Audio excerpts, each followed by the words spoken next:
High বন্ধুরা, কেমন আছো তোমরা সকলে? আশা করি তোমরা সবাই খুবই ভালো আছো। চলে এসেছি তোমাদের সামনে আবার কথা সিরিয়ালের গল্পটা নিয়ে। 5 জুলাই মানে 5 জুলাই আমাদের কথা সিরিয়ালে কি হলো সেটা তোমাদের সামনে আজকে আমি তুলে ধরবো। আজকের গল্পে কিন্তু আমরা অনেক কিছু দেখতে পাই, তো সেই সমস্ত কিছু জানতে গেলে কি করতে হবে বন্ধুরা? ভিডিওটা স্কিপ না করে পুরোটা দেখতে হবে। তো চলো তাহলে শুরু করা যাক। আজকে কি হলো? Welcome and welcome back to my channel serial update with Rinka.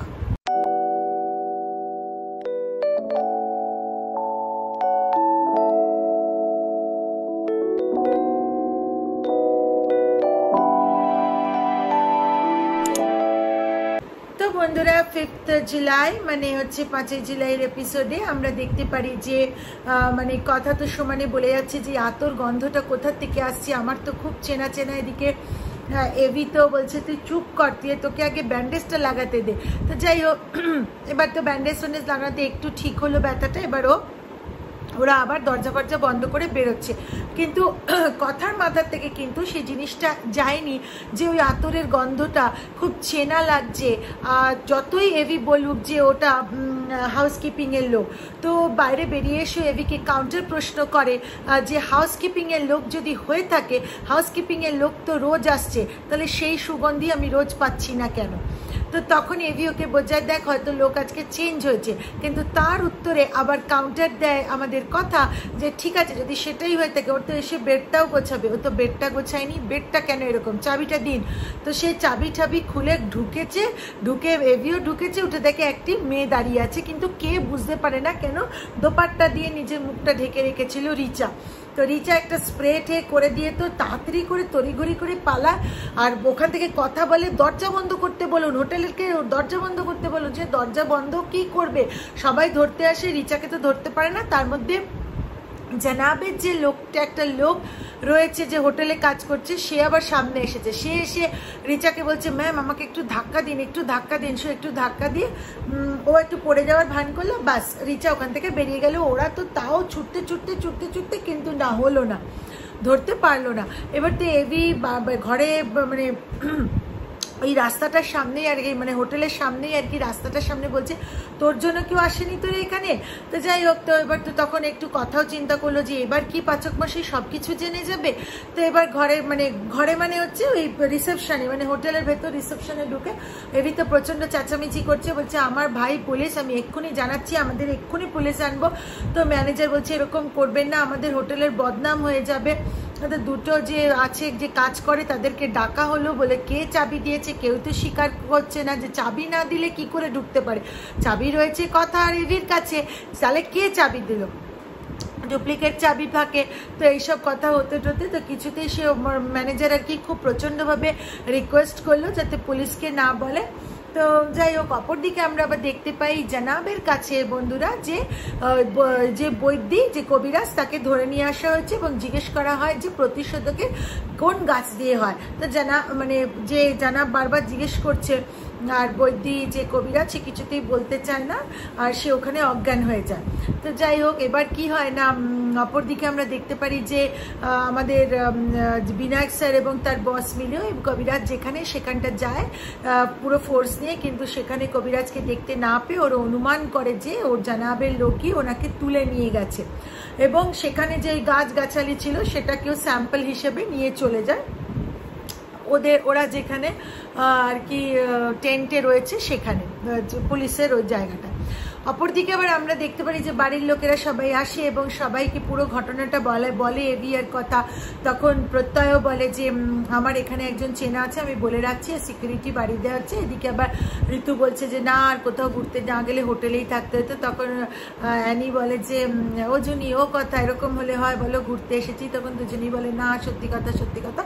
ইতিমধ্যে আবার বলছে যে একটা যে স্প্রে করা হয়েছে সেই গল্পটাও বলে হচ্ছে কথা রেবি সমস্ত ভাই মানে বাড়ির লোকেদের, মানে ভাই বোনেদের আর ছোটকাকেও।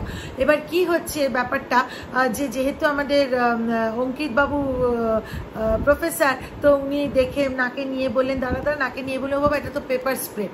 তো যাই হোক, এবার উনি তখন এবার কথা আর কি সবাইকে বললো যে ছোটকা আমরা এবার একটু একটা মন্দির আছে ওখানে পুজো দিতে যাবো। তা আমাদের এভি তো কিছুতেই রাজি না। আমাদের এভি বলছে না আমি ওইসব জায়গায় যাব না, আমি এমনি ঘুমাতে পারছি না। তো তখন ছোটকা আবার বোঝালো যে দেখ বাবা তুই ও হাঁচি মেরেছিল, তুই ওর বাধা মানিসনি, দেখ কি হয়েছে। তো তুই যখন পুজো দিতে যাচ্ছি এটা অমান্য করছিস কেন, চল না, চলে চল।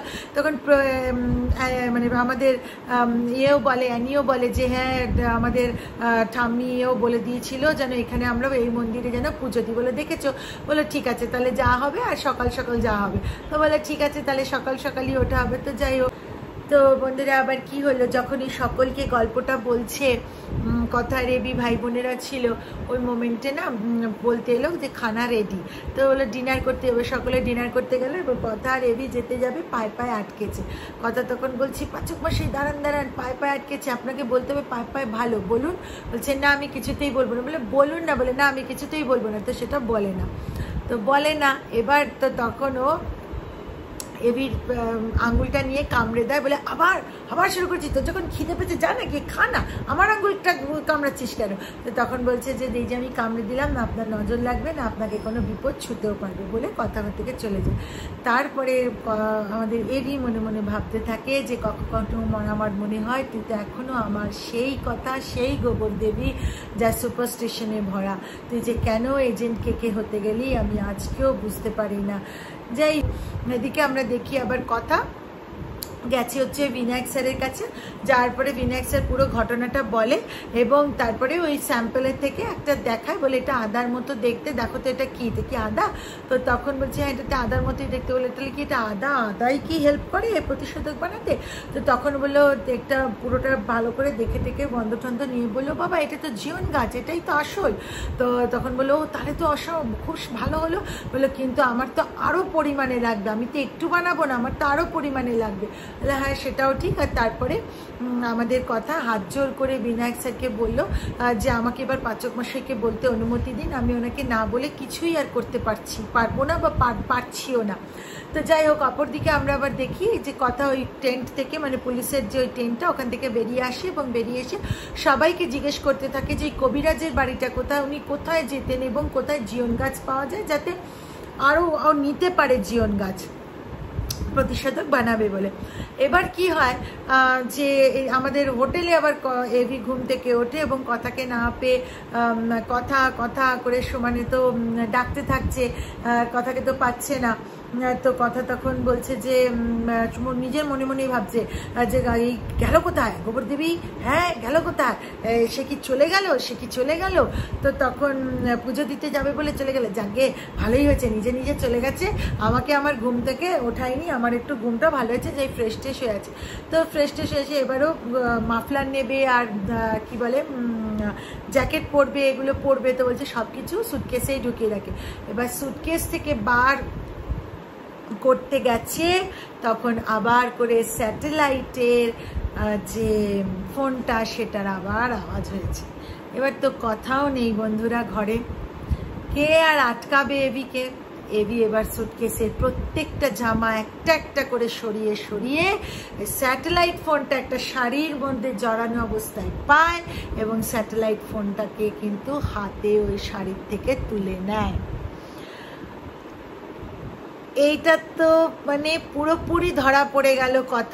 কথা বিনায়ক স্যারের কাছ থেকে পারমিশনও নিয়ে এসছে বলবে বলে যে হ্যাঁ যে এবার তাহলে আমার তো বলে দেওয়া উচিত পাচক মশাইকে, কিন্তু তার আগেই কিন্তু এভি ওই স্যাটেলাইট ফোনটা হাতে পেয়ে গেল এবং ওর মুখটা প্রচণ্ড একটা রেগে জ্বলে গেলে যেরকম হয় সেরকম মুখটা হয়ে গেছিল। তো বন্ধুরা এটাই ছিল হচ্ছে আমাদের 5th জুলাই, মানে হচ্ছে 5ই জুলাই কথা সিরিয়ালের গল্পটা। তো আশা করি ভিডিওটা তোমাদের ভালো লেগেছে।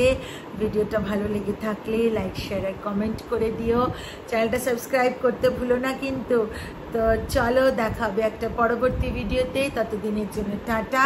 আর তোমাদের যেটা বলেছি, কথা সিরিয়াল ছাড়াও আমি আরও টুকিটাকি কিছু কিছু সিরিয়াল তোমাদের সামনে তুলে ধরবো, যেমন অনুরাগের ছোঁয়া বা তেঁতুল পাতা বা গৃহপ্রবেশ, এগুলো, বা হচ্ছে তোমার সরোজিনীর যে গল্পটা আছে সেটা, বা আমাদের শুভ বিবাহ, কিছু আমি টুকি টুকি টুকি টুকি তোমাদের সামনে তুলে ধরবো কথা সিরিয়াল ছাড়াও। তোমরা নিশ্চয়ই আমার চ্যানেলে গল্পগুলো পেয়ে যাবে। তো চলো বন্ধুরা, অনেক ধন্যবাদ। চলো তাহলে দেখা হবে একটা পরবর্তী ভিডিওতে, ততদিনের জন্য টাটা। ভালো থেকো বন্ধুরা।